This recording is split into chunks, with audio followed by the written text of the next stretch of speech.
Leo does an amazing range of capabilities. We had the privilege of interviewing Jon Hirschtick, a legend in CAD and a leading voice in engineering tech.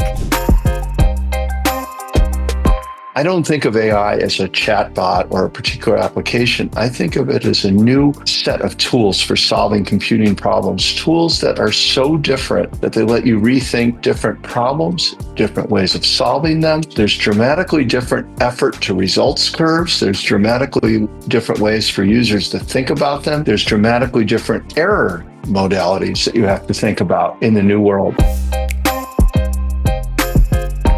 AI has potential in everything from conceptual generation, usage of CAD, advising on usage of CAD. We see a lot of potential applications in making drawings, in downstream applications on the manufacturing floor, like ChatGPT or similar tools like Microsoft Copilot. I think AI Advisor does one thing. Leo does an amazing range of capabilities. You've seen broad sense of engineering.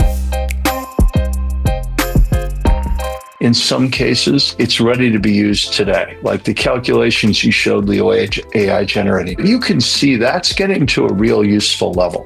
It's not just a demo. We're proud that we're delivering products that are ready to add value with AI throughout our product line, and a lot more coming.